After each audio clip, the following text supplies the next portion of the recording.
کہ مومن بندہ جب گناہ کرتا ہے تو اس کے دل پہ کالا نقطہ لگا دیا جاتا ہے. فَإِن تَابَ اگر توبہ کر لیا، وَنَزَعَ گناہ کو چھوڑ دیا، وَاسْتَغْفَرَ استغفار کر لیا، سُقِلَ قَلْبُهُ تو اس کا دل کیا ہے؟ صاف ستھرا کر دیا جاتا ہے. وَإِن زَادَ گناہ کیا، توبہ نہیں کیا، مزید گناہ کرنے لگ، زَادَتْ حَتَّى يَعْلُوَ قَلْبُهُ گناہ کیا اور گناہ کرتے جاتا ہے یہاں تک کہ اس کا دل بالکل سیاہ اور کالا ہو جاتا ہے. اور اس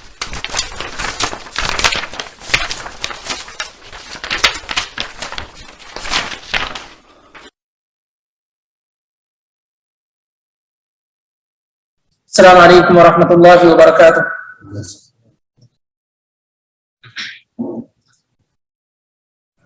قال اللہ تعالی فی کلامہ العظیم اعوذ باللہ السمیع العلیم من الشیطان الرجیم ان الذین کفروا سواء علیہم اانذرتهم ام لم تنذرهم لا یؤمنون ختم اللہ علی قلوبہم وعلی سمعہم وعلی ابصارہم غشاوہ ولہم عذاب عظیم. سبحانك لا علم لنا إلا ما علمتنا إنك أنت العليم الحكيم. رب اشرح لي صدري ويسر لي أمري واحلل عقدة من لساني يفقهوا قولي رب زدني علما اللهم رب زدني علما. سورہ بقرہ کی آیت نمبر 6 اور 7 یہ تلاوت کی گئی اور پڑھی گئی. اس سے پہلے کی جو آیات گزر چکی ہیں ان میں اہل ایمان کا ذکر تھا، جو خالص مومن ہیں ان کا ذکر تھا، ان کی صفات کا ذکر تھا. یہاں آیت نمبر 6 اور 7 میں اللہ رب العالمین نے ان لوگوں کا ذکر کیا جو خالص کافر ہیں، جن کا کفر بالکل واضح ہے، ان کے متعلق یہاں پر ذکر کیا جا رہا ہے. ان الذین کفروا سواء علیہم اانذرتهم ام لم تنذرهم لا یؤمنون. یقیناً وہ لوگ جنہوں نے کفر کیا، جو کافر ہیں، انکار کرنے والے ہیں، کن چیزوں کا؟ ان چیزوں کا جس پر ایمان لانا ضروری ہے. یقیناً وہ لوگ جو ان چیزوں کا انکار کرنے والے ہیں جن پر ایمان لانا ضروری ہے، سواء علیہم اانذرتهم ام لم تنذرهم، سواء علیہم ان پر برابر ہے، آپ انہیں ڈرائیں یا نہ ڈرائیں وہ لوگ ایمان نہیں لائیں گے. معلوم یہ ہو رہا ہے کہ یہاں پر خاص قسم کے کفار کا ذکر ہو رہا ہے، کیونکہ اللہ کے نبی جناب محمد رسول اللہ صلی اللہ علیہ وآلہ وسلم کی دعوت سے بہت سارے لوگ کیا ہے؟ مسلمان ہو گئے. یہاں پر کہا جا رہا ہے کہ آپ انہیں ڈرائیں یا نہ ڈرائیں دونوں برابر ہیں، وہ ایمان نہیں لائیں گے. اس کا مطلب یہ ہے کہ کچھ خاص لوگ ہیں جو اللہ کے علم میں ہیں، جن کے متعلق یہ کہا جا رہا ہے کہ یہ لوگ ایمان نہیں لائیں گے، اور اللہ کے رسول صلی اللہ علیہ وآلہ وسلم کو تسلی دی جا رہی ہے کہ کفار میں بعض لوگوں کا ایمان نہ لانا، کفار میں بعض لوگوں کا ایمان نہ لانا، اس سے آپ پریشان نہ ہو جائیں. کیونکہ امام ابن جریر الطبری رحمہ اللہ نے عبداللہ ابن عباس رضی اللہ تعالی عنہما سے روایت نقل کی ہے کہ وہ کہتے ہیں کہ اللہ کے رسول صلی اللہ علیہ وسلم حد درجہ حرص حریص تھے، آپ یہ چاہتے تھے کہ سارے لوگ ایمان میں داخل ہو جائیں، اور پھر مزید محنت کے بعد جب لوگ ایمان میں داخل نہیں ہوتے تو اس سے آپ کو تکلیف اور پریشانی ہوتی، جس کا ذکر اللہ تعالیٰ نے قرآن حکیم میں کئی مقامات پر کیا ہے. لعلک باخع نفسک الا یکونوا مؤمنین، ایسا محسوس ہو رہا ہے کہ اگر یہ لوگ ایمان نہیں لائیں گے تو آپ اپنے آپ کو نقصان پہنچا لیں گے. تو اللہ تعالیٰ نے اس آیت میں تسلی دی ہے رسول اللہ صلی اللہ علیہ وآلہ وسلم کو کہ بعض لوگ وہ ہیں جن پر آپ کا تبلیغ کرنا اور نہ کرنا، ان کو دعوت دینا اور نہ دینا، ڈرانا اور نہ ڈرانا، یہ سب برابر ہے، کیونکہ وہ لوگ ایمان میں داخل ہونے والے نہیں ہیں.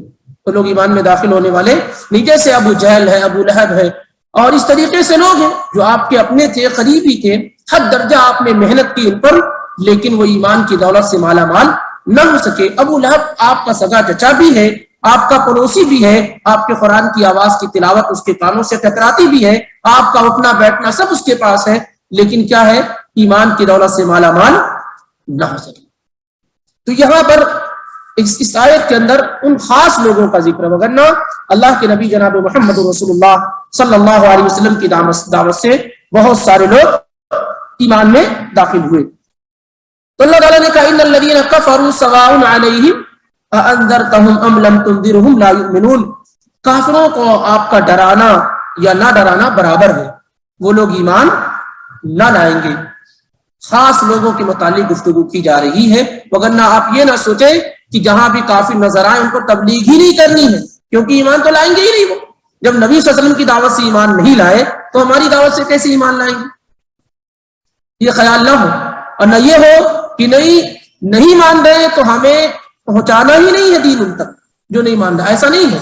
یہاں صرف یہ بتایا جا رہا ہے کہ بہت سارے لوگ ہیں جو اپنی شقاوت اور بدبختی کی وجہ سے دین سے بہت دور ہو چکے ہوتے ہیں، اور جن کے متعلق اللہ کا یہ فیصلہ ہو چکا ہوتا ہے کہ یہ ایمان میں داخل نہیں ہوں گے، لیکن ہماری ڈیوٹی، ہمارا کام ان کو ڈرانا ہے، بتانا ہے، سکھانا ہے، اس سے رکنا نہیں ہے، وگرنہ آخری لمحے تک اللہ کے نبی علیہ الصلوۃ والسلام پر کیا ہے، محنت نہ کرتے، جیسے اس سے پہلے گزر چکا ہے ابو طالب کے متعلق۔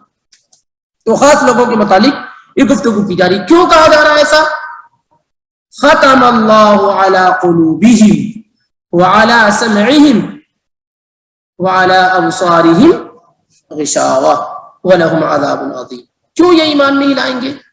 کیونکہ اللہ نے مہر لگا دی ہے۔ ختم ای طبع، کہاں لگائی ہے؟ سب سے پہلے دل پر۔ ختم اللہ علی قلوبہم، اللہ نے ان کے دلوں پر مہر لگا دی ہے۔ مہر کسے کہتے ہیں؟ جب کوئی چیز سیل کر دی جاتی ہے، کوئی چیز پیک کر دی جاتی ہے، اس کے بعد اس پر مہر لگا دی جاتی ہے۔ اب اس میں سے کوئی چیز داخل بھی نہیں کی جا سکتی ہے، نہ کوئی چیز نکالی جا سکتی ہے، اور نہ ہی داخل کی جا سکتی ہے۔ جب مہر لگا دی جاتی ہے تو نہ کوئی چیز اب اس میں داخل کی جا سکتی ہے، اور نہ ہی کوئی چیز اس سے نکالی جا سکتی ہے۔ اب یہ معاملہ ہے کہ جب ان کے دلوں پر مہر لگ گئی ہے تو ایمان کی انٹری بھی نہیں ہو پاتی ہے، ایمان داخل بھی نہیں ہو پاتا ہے، اور کفر ان کے دلوں سے نکل بھی نہیں پاتا ہے۔ تو ختم اللہ علی قلوبہم وعلی سمعہم، دلوں پر اللہ نے مہر لگا دی ہے، اور ان کی سماعت پر اللہ تعالیٰ نے مہر لگا دی، سننے کی صلاحیت پر اللہ تعالیٰ نے مہر لگا دی ہے۔ اب یہ بھلائی کو سنتے نہیں، خیر کو سنتے نہیں ہیں، اور بھلائی کو محسوس نہیں کرتے۔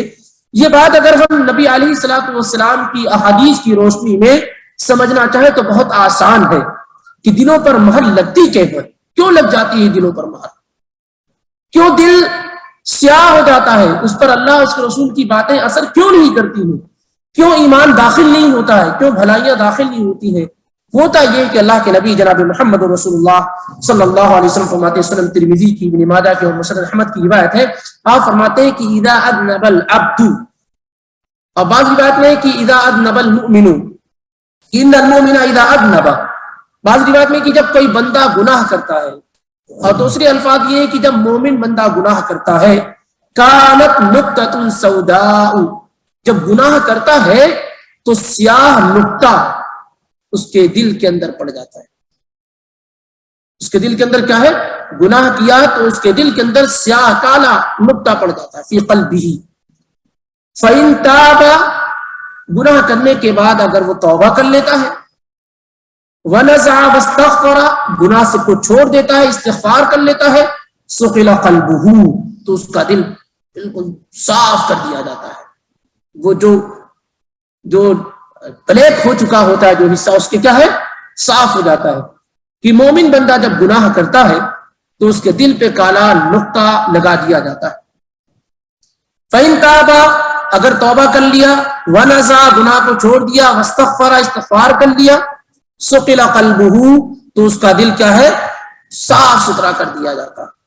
وإن زاد، گناہ کیا، توبہ نہیں کیا، مزید گناہ کرنے لگ، زادت حتی یعلو قلب، گناہ کیا اور گناہ کرتے جاتا ہے، یہاں تک کہ اس کا دل بالکل سیاہ اور کالا ہو جاتا ہے۔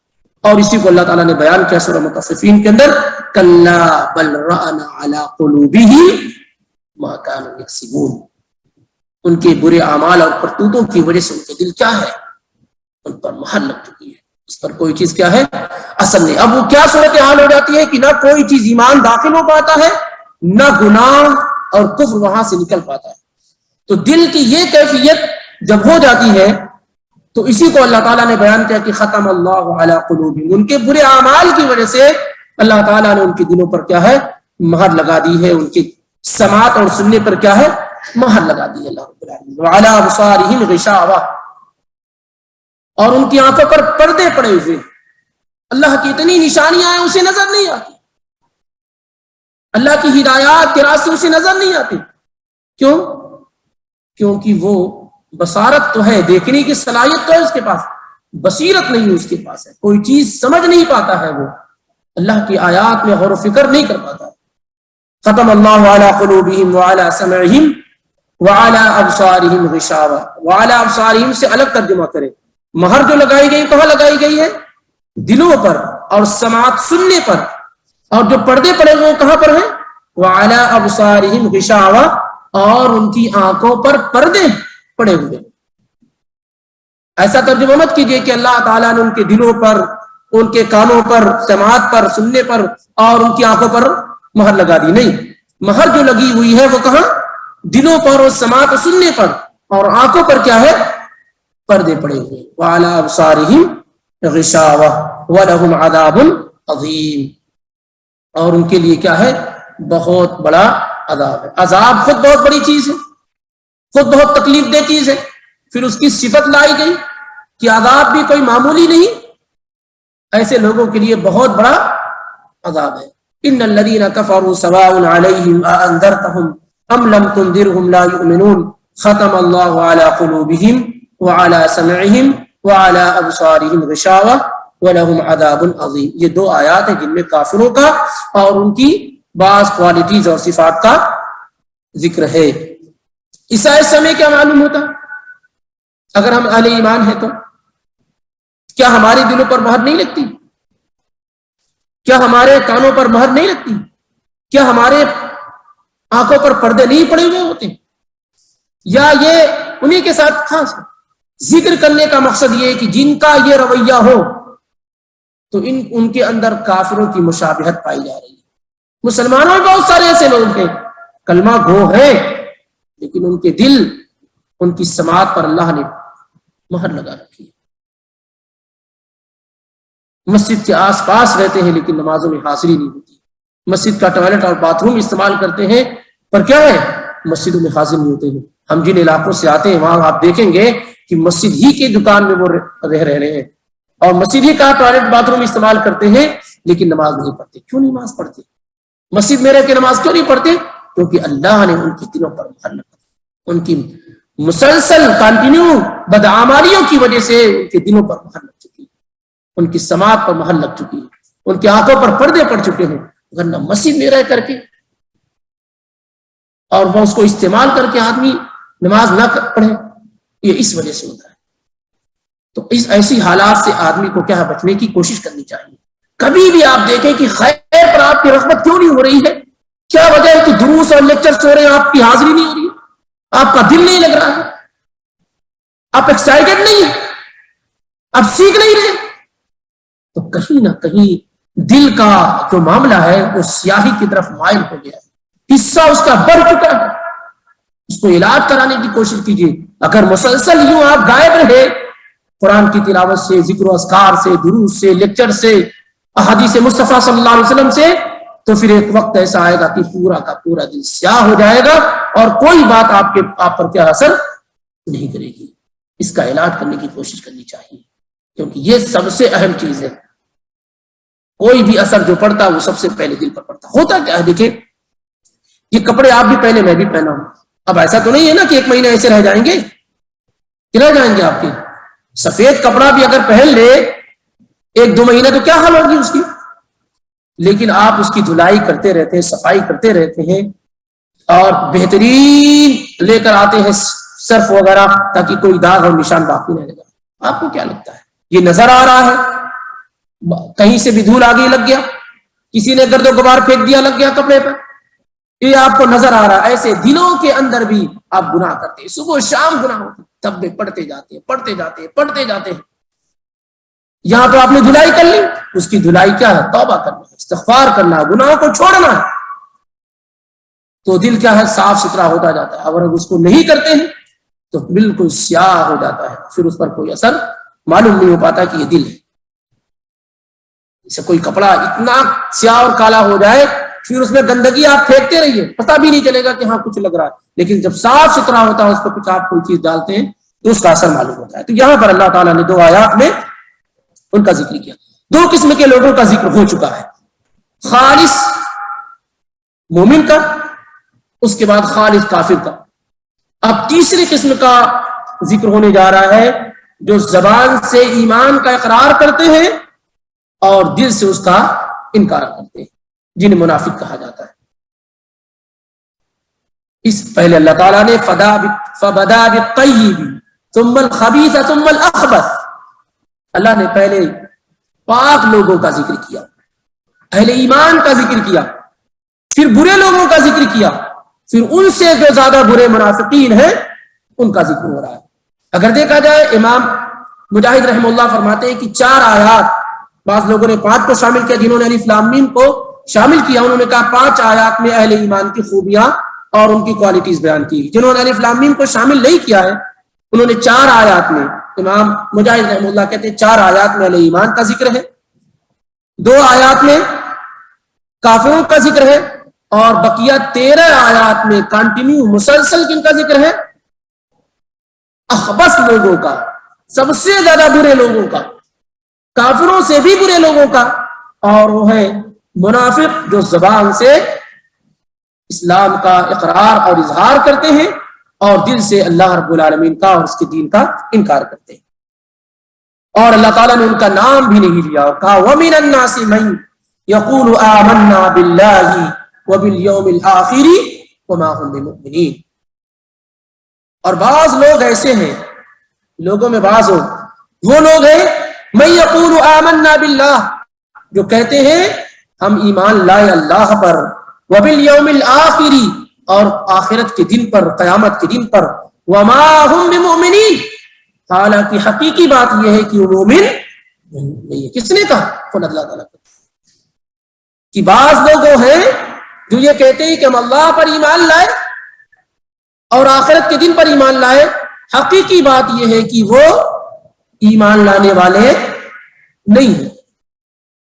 یہ کون لوگ ہیں جن کے متعلق یہ گفتگو کی جائے؟ مکہ کے اندر تو منافقین تھے نہیں، کہ وہاں ضرورت بھی نہیں تھی. منافق کہاں پیدا ہوتے ہیں؟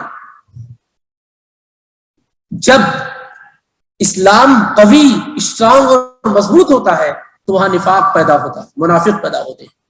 جب اسلام کمزور ہوتا ہے تو وہاں پر منافقوں کی تعداد گھٹ جاتی ہے، وہاں نفاق کی ضرورت نہیں رہتی، نہیں سکتا ہے.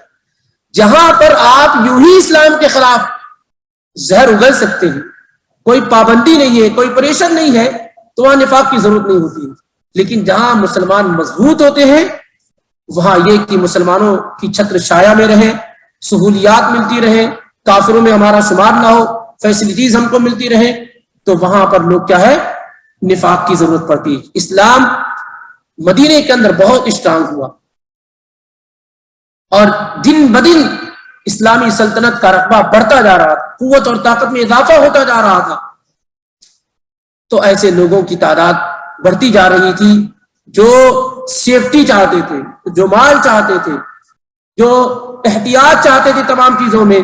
تو ان لوگوں نے زبان سے اسلام کا اظہار کر کے مسلمانوں کے ساتھ شامل ہو گئے اور دل سے کافروں کے ساتھ رہے، ان کے ساتھ رہے. ان کا ذکر ہو رہا ہے کہ وَمِنَ النَّاسِ مَن يَقُولُ آمَنَّا بِاللَّهِ وَبِالْيَوْمِ الْآخِرِ وَمَا هُمْ بِمُؤْمِنِينَ. اس کا مطلب بہت سارے ایمان کے دعوے دار ایسے ہیں جو حقیقت میں مومن نہیں. اللہ نے خود کہا. اس کا یہ مطلب نہیں کہ جو آدمی کہتا ہے میں اللہ پر ایمان لایا اور رسول پر ایمان لایا، حقیقت میں وہ مومن ہو. ظاہری طور پہ تو اس کا شمار مسلمانوں میں ہوگا، لیکن یہ ضروری نہیں کہ مسلمان وہ مومن ہو. اللہ تعالیٰ نے کہا کہ ان کے متعلق.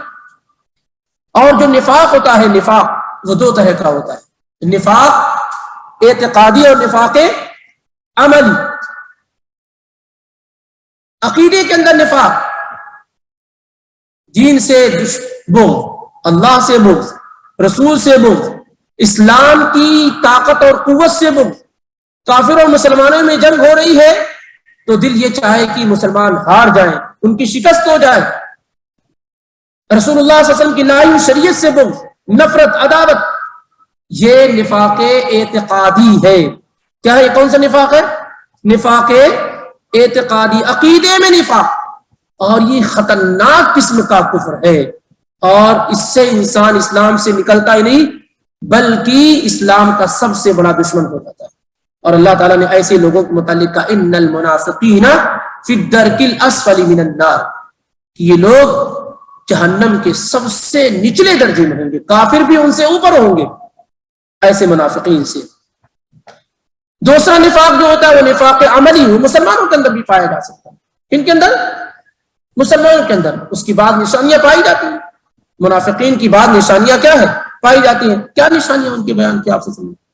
اذا حدث کذب، جب بات کرے تو جھوٹ بولے، جب لڑائی کرے تو گالی گلوچ دے، جب امانت رکھی جائے اس کے پاس تو خیانت کر بیٹھے، جب وعدہ کرے تو مکر جائے، نمازوں میں پیچھے رہے، جہاد میں پیچھے رہے، خیر بھلائی کے کاموں میں پیچھے رہے۔ یہ سب نفاق کی نشانیاں ہیں۔ عبداللہ بن مسعود رضی اللہ تعالیٰ عنہ کہتے ہیں کہ پچھلی جماعتوں میں، پچھلی صفوں میں وہ لوگ کھڑے ہوتے تھے معلوم النفاق، صحیح بخاری کی روایت ہے، جن کا نفاق کلیئر اور واضح تھا، تو جماعتوں کے اندر پیچھے رہنا، رکعتوں کا بار بار چھوٹنا، یہ سب نفاق کی نشانیاں ہیں۔ یہ سب کیا ہے؟ یعنی ایمان تو قرآن دادی کرنے والے ہوتے ہیں، وہ تو ڈرامے شامل کرنے والے، ڈرامے ان کی قیادت آگے سے آگے رہے، تو پیچھے جو لوگ ہوتے ہیں یا مستقل جن کی رکعتیں اور جماعتیں چھوٹتی ہیں، یہ بھی نفاق کی ایک کیا ہے؟ نشانی ہے۔ عملی نفاق ہے یہ، لیکن اس سے انسان اسلام سے نکلتا نہیں ہے، ایگزٹ نہیں ہوتا، خارج نہیں ہوتا ہے، لیکن اس کا ثواب کم ہوتا ہے، اللہ کی نگاہ میں وہ پسندیدہ نہیں رہ جاتا ہے۔ تو اس طرح کی عادتوں سے کیا ہے؟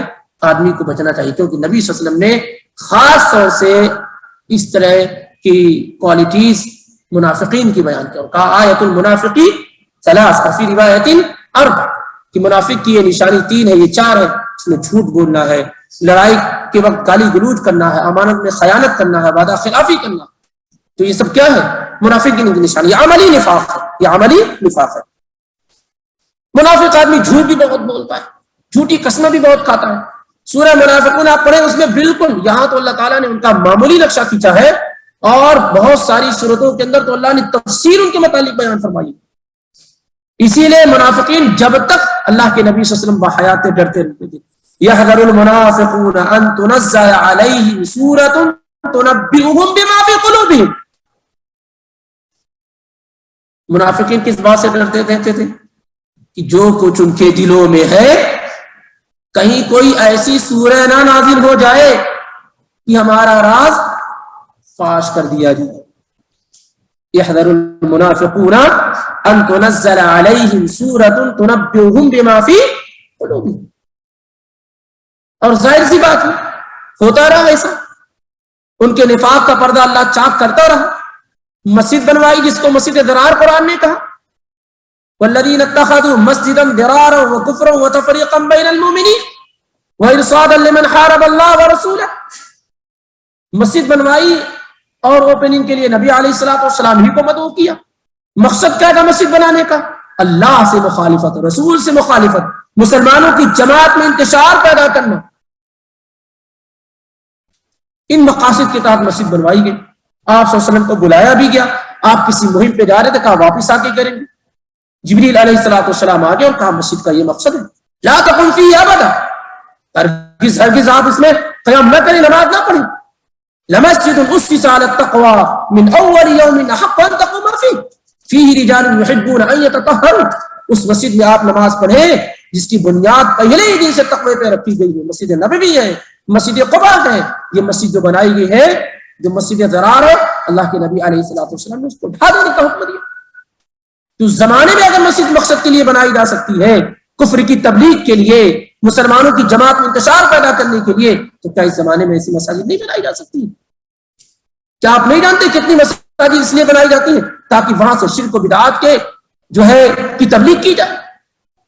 کتنی مساجد ایسی ہیں، کتنی مساجد ایسی ہیں۔ ہندو پاک کے اندر جہاں پر شرک و بدعات کا پرچار کیا جاتا ہے، جہاں پر عرس اور تیجے اور کے چہلم اور اس طرح کی چیزوں کا اعلان کیا جاتا ہے، وہاں سے بسوں کا انتظام کیا جاتا ہے، اور یہ بات بھول جائی جاتی ہے کہ وَأَنَّ الْمَسَاجِدَ لِلَّهِ فَلَا تَدْعُوا مَعَ اللَّهِ، مساجد صرف اللہ کے لیے ہے، اللہ کے ساتھ کسی اور کو نہیں پکارا جا سکتا۔ تو وہ ڈرتے رہتے تھے منافقین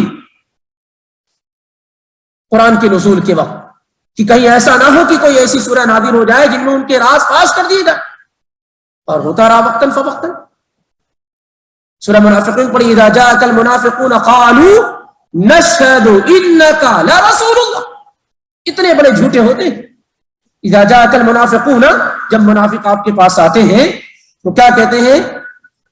نشهد، ہم گواہی دیتے ہیں، انك، بے شک آپ، لرسول اللہ، یقیناً اللہ کے رسول۔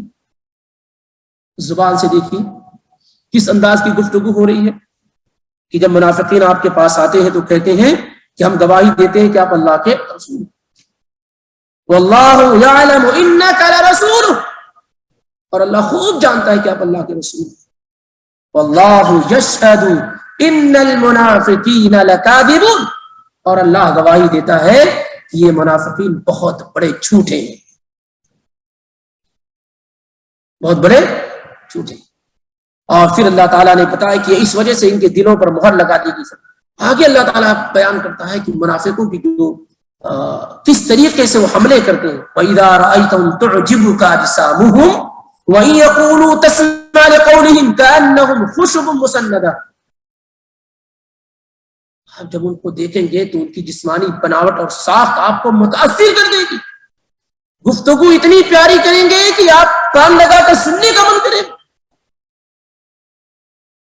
یہ منافقین ایسے نہیں ہیں کہ آسانی سے انسان پہچان لے، جان لے، جبھی تو اللہ تعالیٰ نے ڈرایا اور بتایا اور 13 آیات میں ان کی پول کھولی کہ آدمی پہچاننے کی کوشش کرے کہ بات کرنے والا، گفتگو کرنے والا کہیں منافق تو نہیں۔ ان کی نشانیوں کو آدمی جب تک نہیں جانے گا، نہیں پہچانے گا جو اللہ تعالیٰ نے اور اللہ کے پیغمبر نے بیان کیے، تو کہیں بھی ان کا شکار ہو جائے۔ نبی صلی اللہ علیہ وسلم کو کہا جا رہا، عام انسان کی بات چھوڑیے، کیا اللہ کے پیغمبر آپ ان کے پاس اگر بیٹھے ان کو دیکھیں تو ان کی جسمانی ساخت اور بناوٹ اور چہرہ اور مورا اور لباس اور یہ کہ آپ ان پر فریفتہ اور فدا ہو جائیں، اور بات جب وہ کرنے لگ جائیں تو آپ کی طبیعت نہ کرے کہ وہاں سے ہٹے، گفتگو کا ہی انداز ہو۔ لیکن کیا ہم العدو فحذرهم، اے اللہ کے پیغمبر دشمن ہے ان سے بچو۔ کون ہے یہ؟ منافقین دشمن ہے، ان سے کیا ہے؟ بچو۔ بہرحال تو یہ کئی آیات میں کثرت سے آپ منافقین کا ذکر قرآن کے اندر پائیں گے، سورہ توبہ کے اندر پائیں گے، سورہ منافقون ہے، سورہ بقرہ، اور اسی طریقے سے سورہ الف لام میم السجدہ ہے، بہت ساری آیات کے اندر کیا ہے؟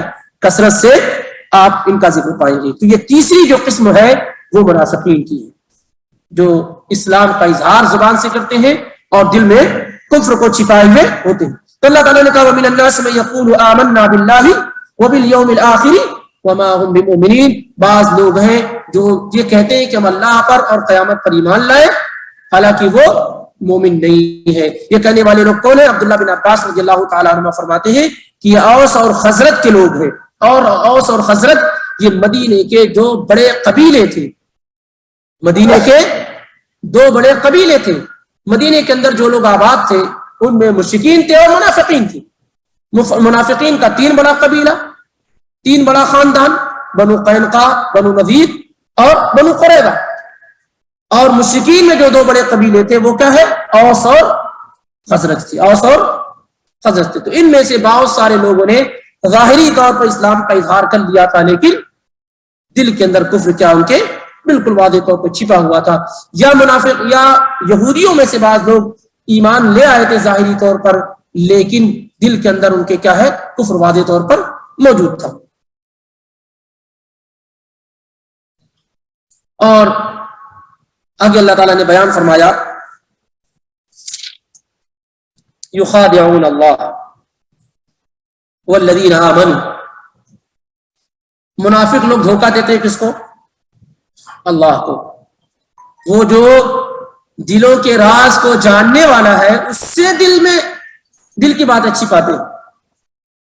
یخادعون اللہ، وہ جو دلوں کے راز کو جان، علیم بذات الصدور ہے، جو زبان سے بولے ہوئے کلمات کو بھی جانتا ہے، دل میں چھپی باتوں کو بھی جانتا ہے، اس سے دھوکہ دیتے ہیں۔ لوگوں کے سامنے مسلمان ہونے کا اظہار کرتے ہیں اور دل کے اندر کفر چھپائے ہوتے ہیں۔ کس سے؟ یخادعون اللہ، تمہیں ظاہری طور پر ایسا لگ رہا ہے کہ وہ اللہ کو دھوکہ دے رہی ہے، یخادعون اللہ والذین آمنوا، ظاہری طور پر ان کو کیا لگتا ہے کہ وہ اللہ کو دھوکہ دے رہے ہیں اور اہل ایمان کو دھوکہ دے رہے ہیں۔ اللہ تعالیٰ نے کیا کہا؟ وما يخدعون الا انفسهم وما يشعرون، حقیقت یہ ہے کہ وہ اپنے آپ کو دھوکے میں مبتلا کیے ہوئے ہیں اور اس بات کا انہیں اندازہ بھی نہیں ہوتا۔ بظاہر ان کو کیا لگتا ہے کہ سب سے ہوشیار ہے۔ منافق کیا سمجھتا ہے اپنے آپ کو؟ وہ سمجھتا ہے کہ سب سے زیادہ ٹیلنٹ اسی کے پاس ہے، دو دو ناؤ پہ سوار ہے، وہ ان کے ساتھ بھی ان کے ساتھ بھی، مذبذبین ہؤلاء مذبذبین بین ذلک لا الہ ہؤلاء ولا الہ ہؤلاء۔ اسے تو لگتا ہے کہ دو دو ناؤ پہ وہ سوار ہے، یہاں سے بھی مل رہا وہاں سے بھی مل رہا ہے، لیکن اللہ تعالیٰ کا کیا کہتا ہے؟ لا الہ ہؤلاء ولا الہ ہؤلاء، نہ اس طرف ہے نہ اس طرف ہے، یہ تو سب سے زیادہ خطرے میں۔ لیکن وہ اپنے آپ کو بہت ہوشیار سمجھتا ہے، اور اسی کا نقشہ اللہ نے کیا کہ یخادعون اللہ والذین آمنوا وما يخدعون الا انفسهم وما يشعرون، حقیقت یہ ہے کہ وہ اپنے آپ کو دھوکہ دے رہے ہیں لیکن اس کا انہیں احساس نہیں، اندازہ نہیں ہے۔ قرآن میں کئی جگہ بھی اس موضوع کو بیان کیا گیا ہے، سورہ نساء وغیرہ کے اندر بھی اس کا ذکر کیا گیا ہے۔ فی قلوبہم مرض، ان کے دلوں کے اندر کیا ہے؟ بیماری۔ کس چیز کی بیماری ہے؟ دو معنی بیان کیا گیا، اکثر معنی بیان جو کیا گیا وہ شک کی بیماری ہے۔ کس کی بیماری ہے؟ شک کی بیماری، جیسا کہ عبداللہ بن عباس نے، اسی طریقے سے مجاہد نے، حسن البصری نے، اکرمہ نے، ربیع بن انس نے، قتادہ نے، سدین، ان تمام لوگوں نے بیان کیا، اور حافظ ابن جریر الطبری نے اور حافظ ابن ابی حاتم نے اس کو حسن سند کے ساتھ روایت کیا ہے کہ مرض سے مراد کیا ہے؟ نفاق اور شک ہے۔ ان کے دلوں کے اندر کیا ہے؟ شک کی بیماری ہے، نفاق کی بیماری۔ فی قلوبہم مرض، آگے اللہ تعالیٰ نے کیا کہا؟ فزادہم اللہ مرضا، تو اللہ تعالیٰ نے ان کی بیماری کو، ان کے شک کو اور زیادہ کر دیا۔ آپ پڑھیں گے اللہ تعالیٰ کہتا ہے کہ جب کوئی سورہ نازل ہوتی ہے تو اہل ایمان کا معاملہ کیا ہوتا ہے؟ فزادتہم ایمانا، ان کے ایمان بڑھ جاتے ہیں، اور وہی منافقین کی حالت بگڑ جاتی ہے، ان کی بیماری، ان کا مرض یہ بڑھ جاتا ہے۔ فی قلوبہم مرض، ان کے دلوں میں نفاق ہے، شک ہے، فزادہم اللہ مرضا، تو اللہ تعالیٰ نے ان کے شک اور ان کی بیماری، ان کے مرض کو اور زیادہ کر دیا۔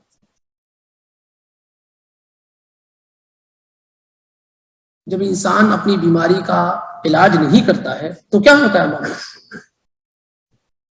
پڑ جاتا۔ اگر آپ اللہ سے حسن ظن نہیں رکھو گے اور ہمیشہ ڈر اور خوف اللہ سے رہے گا، اس سے امید نہیں رہے گی، تو معاملہ کیا ہوگا؟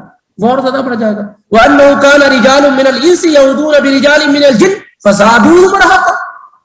ایک وقت ایسا بھی تھا کہ مسلمان جب کہیں جاتا کسی جنگل کے اندر کہیں، تو جنوں کے بادشاہ سے سلامتی اور حفاظت کی دعا کرتا، اسے پروٹیکشن مانگتا، ان کا ڈر اور خوف رہتا، تو اللہ تعالیٰ نے مزید ڈر خوف کو بڑھا دیا۔ جب شک کی بیماری میں مبتلا ہو تو لو اس کا انجام یہ کہ اور زیادہ ہو جاؤ۔ فلما زاغوا ازاغ اللہ قلوبہم، جب وہ ٹیڑھے ہو گئے تو اللہ نے ان کے دلوں کو اور ٹیڑھا کر دیا۔ یہ پھٹکار اللہ رب العالمین کی طرف سے، اس لیے دور بھاگتے ہو اللہ سے، اور اللہ تعالیٰ تم سے دور کر دے۔ اللہ اس کو اپنے سے قریب کرتا ہے جو قریب آتا ہے اس سے، اور جو اس سے دور بھاگنے کے راستے متعین کرتا ہے، تلاش کرتا ہے، اللہ اس کو اپنے آپ سے اور دور کر دیتا ہے۔ فی قلوبہم مرض، ان کے دلوں میں بیماری ہے، شک کی، نفاق کی، فزادہم اللہ مرض، وہ علاج نہیں کرتے اس کا، تو اللہ نے اس کے اس بیماری کو اور زیادہ کر دیا۔ اب اس کا نتیجہ کیا؟ وَلَهُمْ عَذَابٌ عَلِيمٌ بِمَا كَانُوا يَكْذِبُونَ، اب ان کے ان جھوٹے کرتوتوں کی وجہ سے دردناک کیا ہے؟ عذاب۔ وَلَهُمْ عَذَابٌ عَلِيمٌ، علیم عذاب کے ساتھ جب بھی آئے گا علیم آئے گا بالالف، جس کے معنی دردناک، تکلیف دہ، جو برداشت نہ کیا جا سکے۔ وَلَهُمْ عَذَابٌ علیم، ان کے لیے کیا ہے؟ دردناک اور تکلیف دہ عذاب ہے. کیوں؟ بما كانوا يكذبون، ان کے جھوٹ بولنے کی وجہ سے، منافقین کے جھوٹ بولنے کی وجہ سے، جھوٹے عمل کی وجہ سے ان کے لیے کیا ہے؟ دردناک عذاب ہے. جھوٹ کیا ہے ان کا؟ جو دل میں ہے اگر وہ زبان سے نہ کہا جائے تو یہ جھوٹ ہے. جو حقیقت ہے اسے زبان سے نہ کہا جائے تو کیا ہے؟ مجھے آپ سے محبت ہے ہی نہیں، اور میں کہتا ہوں مجھے آپ سے بے پناہ محبت ہے، کیا ہے؟ یہ جھوٹ ہے. حقیقت کے خلاف کوئی بات کرنا ہے، کیا ہے؟ اسے تو جھوٹ کہتے ہیں. تو ان سے بڑا کوئی جھوٹا نہیں ہے، اس سے بڑا کوئی جھوٹا نہیں ہے. فی قلوبہم مرض فزادہم اللہ مرضا ولہم عذاب علیم بما كانوا یکذبون. آگے اللہ رب العالمین کہتا ہے وَإِذَا قِيلَ لَهُمْ لَا تُفْسِدُوا فِي الْأَرْضِ، اور جب ان سے کہا جاتا ہے لا تفسدوا فی الارض، زمین میں فساد نہ برپا کرو، زمین میں اپنی نافرمانیوں کی وجہ سے، کفر کی وجہ سے، شک کی وجہ سے، نفاق کی وجہ سے زمین میں فساد نہ برپا کرو. وَلَا تُفْسِدُوا فِي الْأَرْضِ بَعْدَ إِصْلَاحِهَا، زمین کے ماحول کو درست ہو جانے کے بعد اس میں فساد نہ برپا کرو. کیونکہ کہیں بھی کسی بھی جگہ آپ رہے جہاں کفر ہے، جہاں نفاق ہے، جہاں شک ہے، وہاں امن و امان نہیں ہوتا ہے، قرار نہیں ہوتا ہے، سکون نہیں ہوتا ہے، صورتحال بگڑ جاتی ہے وہاں کی. تو اللہ تعالیٰ نے کہا کہ وَإِذَا قِيلَ لَهُمْ لَا تُفْسِدُوا فِي الْأَرْضِ، جب ان سے کہا جاتا ہے کہ زمین میں فساد نہ برپا کرو تو کہتے ہیں کیا؟ قَالُوا إِنَّمَا نَحْنُ مُصْلِحُونَ، ہم تو صرف اور صرف اصلاح کرنے والے ہیں، ہمارا صبح و شام ہمارا اٹھنا بیٹھنا صرف اصلاح کے لیے. انما حسر کے لیے آتا ہے.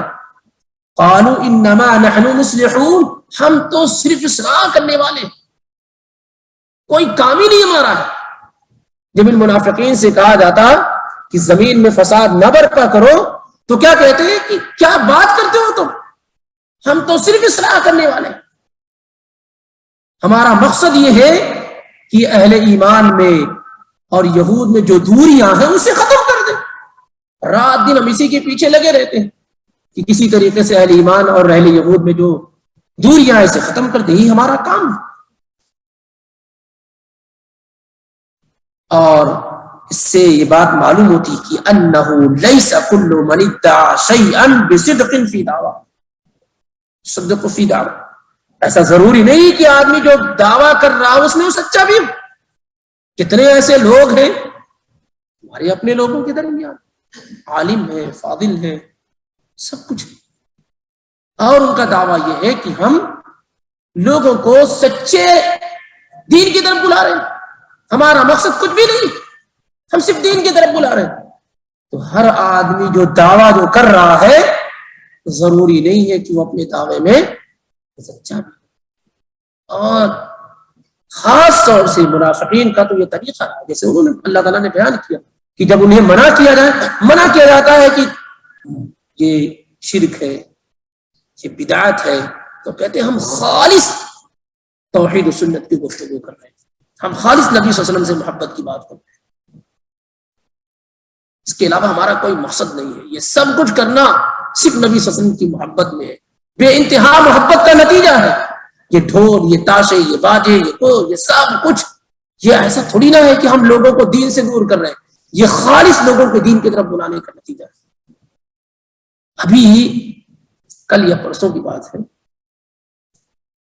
آپ یہ سمجھ لیجئے کہ یعنی بڑے لیول کے مقرر ہیں، خطیب ہیں، قسم کھا کے کہا کہ یہ تیجا، یہ 40واں، یہ چادر ہے، یہی دین ہے، اللہ کی قسم، اس کے علاوہ دین ہے ہی نہیں،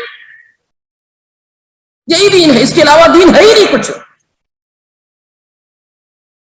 یہ عرس منانا، یہ 40واں کرنا، یہ کرنا، یہ کرنا، اللہ کی قسم یہی دین ہے، اس کے علاوہ کچھ دین ہے ہی نہیں.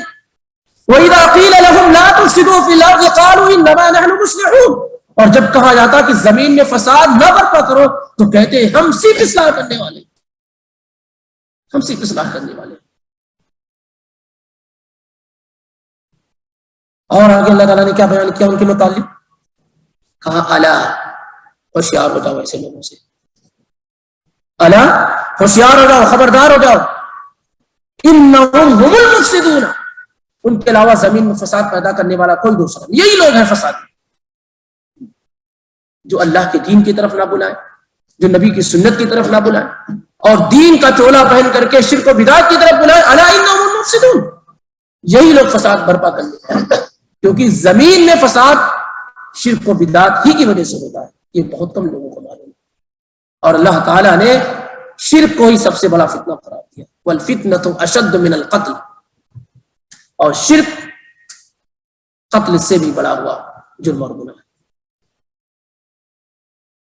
زمین پر اللہ کی عبادت نہ کی جائے، جس زمین پر رسول اللہ صلی اللہ علیہ وسلم کی سنت کی پیروی نہ کی جائے، اس زمین پر اللہ کی رحمت کہاں سے نازل ہوگی؟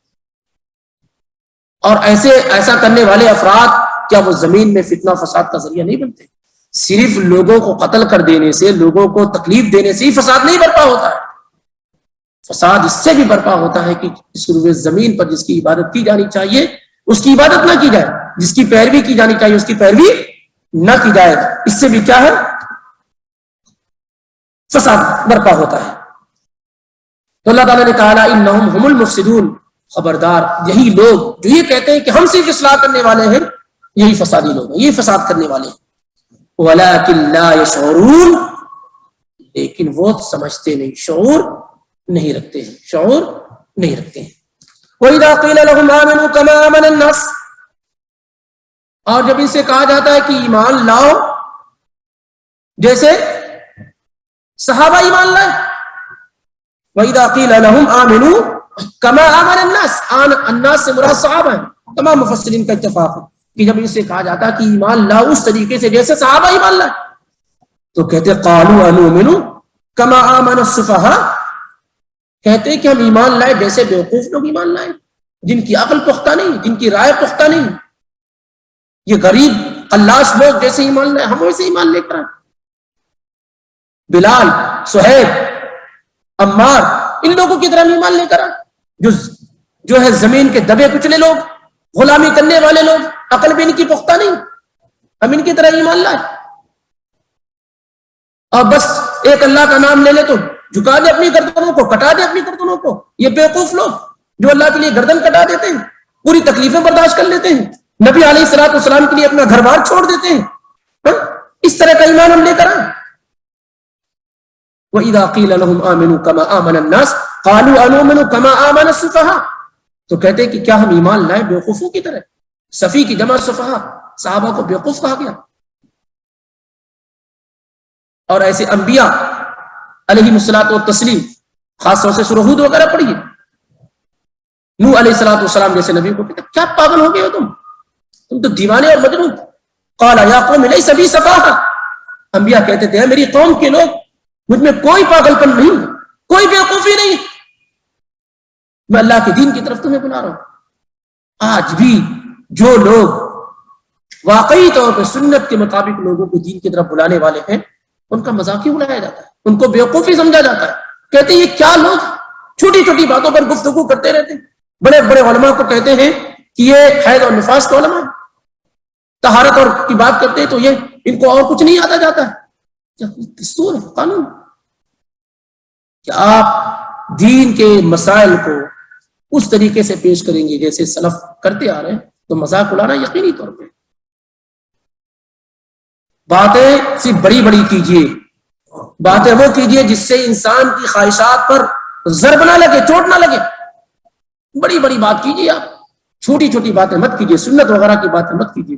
بہت سارے لوگ تو اللہ تعالیٰ سب کی حفاظت فرمائے اور سب کو صحیح سمجھ عطا فرمائے، پہلے یہ بات سمجھ لیں کہ اللہ اور اس کے رسول کا حکم برابر ہے، چھوٹا بڑا نہیں. تو بہت سارے لوگ جو اللہ کے نبی علیہ الصلوۃ والسلام کا طریقہ ہے یا جو اہم اہم باتیں ہیں جب اس پہ گفتگو کی جاتی ہے تو اس کو بہت کہتے ہیں بس آپ لوگوں کے پاس کوئی اور ٹاپک نہیں بات کرنے کو، کچھ اور کہنے کو نہیں. جیسے مثال عام بیماری ہے اس وقت مردوں میں، داڑھی کا نہ رکھنا، پینٹ پاجامے کا نیچے پہننا، عام بیماری ہے. الا من رحم ربی، مگر جس پر اللہ تعالیٰ رحم فرما دے، ورنہ عام بیماری ہے. اگر آپ اس پہ گفتگو کریں گے آپ کے پاس کچھ اور نہیں بات کرنے کو. کیوں بھائی؟ کیوں یہ بات نبی صلی اللہ علیہ وسلم کی نہیں ہے، یہ اللہ کا حکم نہیں ہے، یہ نبی کا فرمان نہیں ہے، یہاں دین لاگو نہیں ہوگا.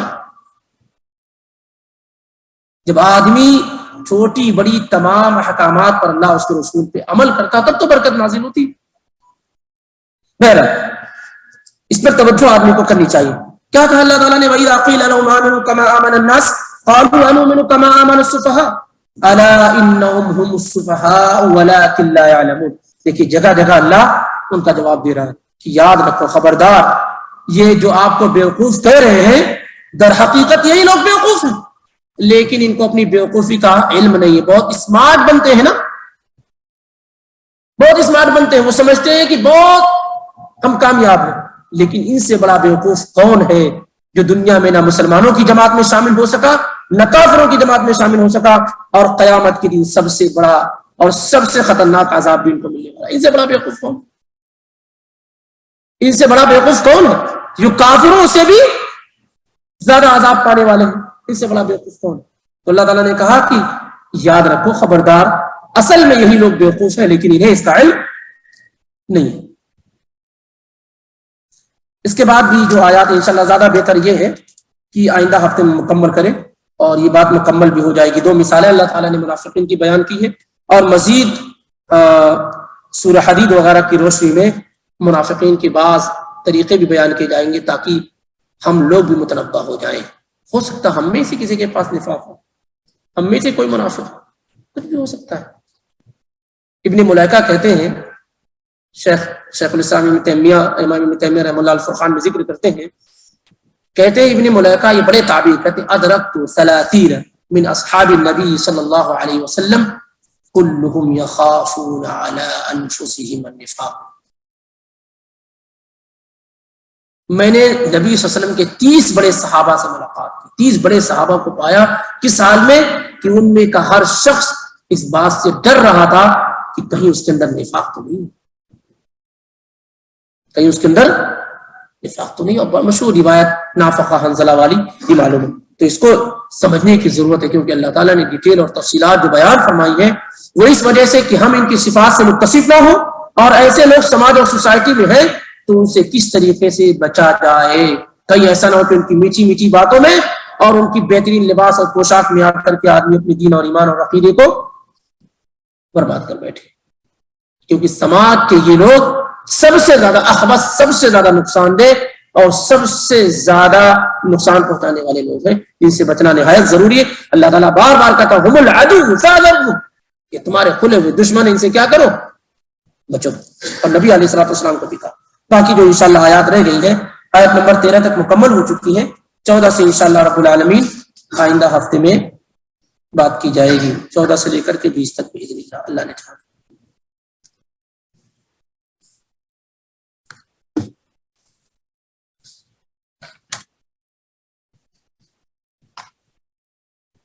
کوئی اگر سوال ہے تفسیر کے متعلق جو گزر چکا تو کیا جا سکتا ہے. پاکستان میں مسجدیں ہوتی ہیں جہاں پہ پتہ ہوتا ہے کہ ٹھیک نہیں ہو، ٹھیک نہ ہونے کا مطلب کیا ہے؟ ایسی مساجد جس میں قبریں ہیں وہاں نماز نہیں پڑھی جائیں گی. ایسی مساجد جہاں پر امام واضح طور پر کفر و شرک کا اعلان کرنے والے ہوں ان کے پیچھے نماز نہیں پڑھی جائے گی. ایسی مساجد جہاں امام نماز کے ارکان کو، پلرز کو صحیح طریقے سے ادا کرنے والے نہ وہاں نماز ادا نہیں کی جائے گی. جیسے بہت سارے لوگ رکوع اور سجدہ یہ برابر نہیں کرتے، رکوع سے اٹھنے کے بعد فوراً سجدے میں چلے جاتے ہیں، جبکہ نماز رکوع سے اٹھنے کے بعد کھڑا ہونا یہ نماز کا پلر ہے. پلر ہونے کا مطلب یہ کہ آپ کی نماز ہی نہیں ہوگی اس کے بغیر. تو اگر اس طرح کی چیزیں ہیں تو پھر بچا جائے گا. حتیٰ کہ اگر مساجد نہ ملے تو آدمی گھر میں نماز پڑھے، لیکن ایسے امام کے پیچھے نماز نہیں پڑھی جائے گی جس کے یہاں نماز کے پلر واضح طور پر موجود نہ. باقی اگر چھوٹی چھوٹی کمیاں تو کوئی مسئلہ نہیں. اور یہ بھی نہیں ہے کہ امام کے عیب کو تلاش کیا جائے گا، کہ دیکھا جائے، اس کی جاسوسی کی جائے کہ شراب تو نہیں پیتا ہے، زنا تو نہیں کرتا. اگر یہ ساری چیزیں ہیں تب بھی اس کے پیچھے نماز درست ہے. یہ ایک عام قاعدہ ہے سلف کا کہ نصلی خلف کل فاجر و فاسق. بہت زیادہ فوری طور پہ تیش میں مت آئیے. کیا کہا کہ سلف کا عقیدہ یہ ہے کہ ہم فاسق و فاجر کے پیچھے نماز کو درست اور صحیح سمجھتے ہیں. فاسق و فاجر کے پیچھے نماز کو کیا ہے؟ درست اور صحیح سمجھتے ہیں. مثال کے طور پر کوئی ایسا شخص امام مقرر کر دیا جائے جس کو آپ نے شراب پیتے ہوئے دیکھا ہو اور وہی امام بن جائے آپ کی مسجد کا, تو پڑھیں گے اس کے پیچھے نماز کی نہیں؟ ہمارے پاس تو معمولی چیزوں پر کیا ہے, پیچھے نماز پڑھنا چھوڑ دیتے ہیں. یہ سلف کے منہج کے خلاف ہے. جب تک کسی امام کے یہاں کفر واضح طور پہ, شرک واضح طور پہ نہ ملے تب تک اس کے پیچھے نماز پڑھی جائے گی, نمبر 1.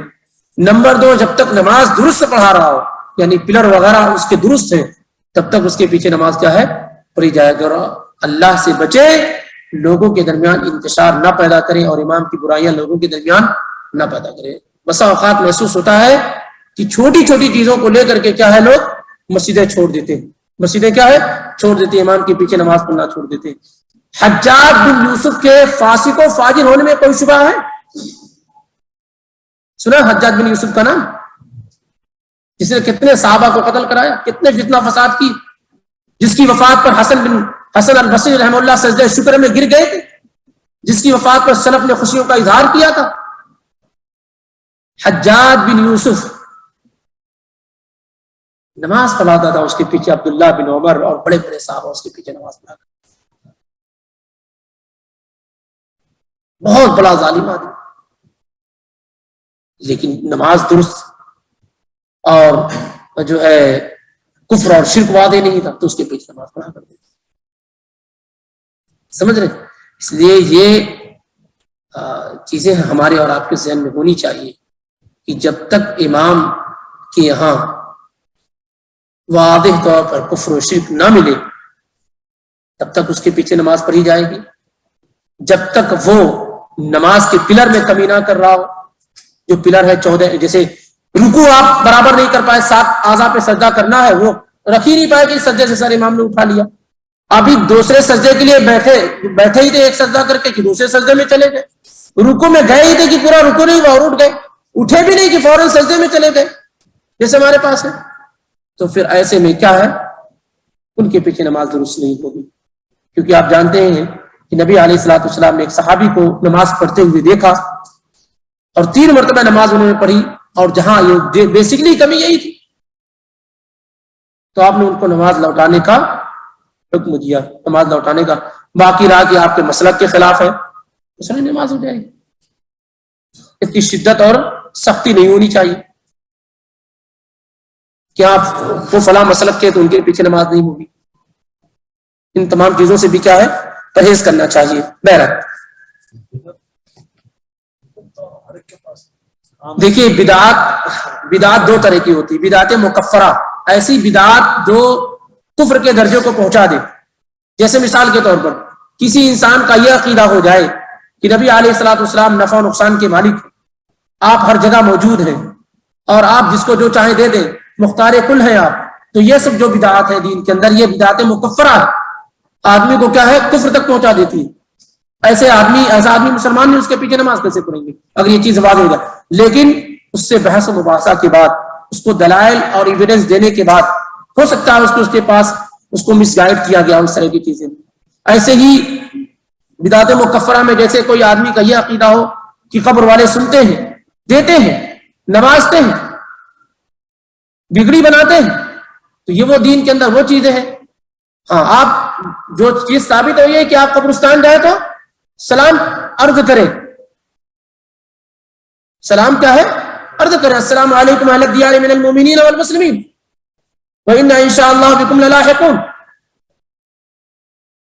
نسأل اللہ لنا ولکم العافیہ. یہ سلام عرض کریں.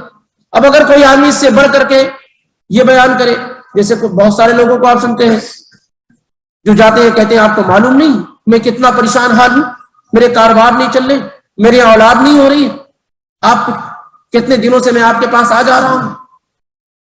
اب یہ جو ہے یہ وہ دین کے اندر وہ چیزیں ہیں, قبر پہ جانے کا ثبوت ہے, یہ دعا پڑھنے کا ثبوت ہے, ان کے حق میں دعا کرنے کا ثبوت ہے, ان سے دعا کرانا, ان سے مانگنا, ان سے طلب کرنا, یہ چیز دین کے اندر نہیں ہے.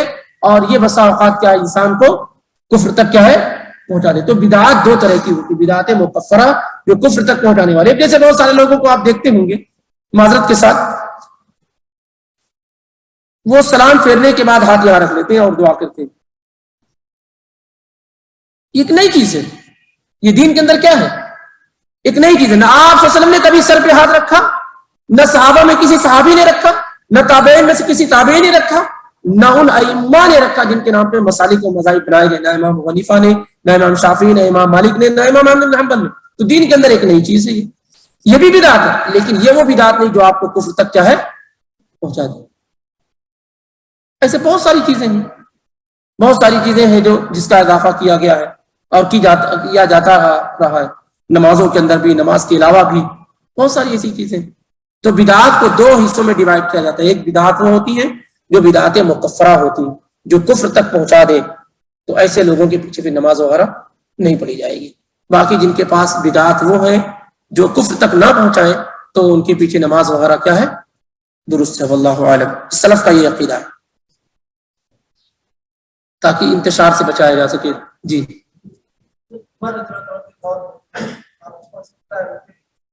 اس درخت کے نیچے بیٹھے سوال لوگ اس کی سیرت کر کے پہنچنے اور باتیں کر کے تو آپ کے جو کچھ غلطی کرتا ہوں.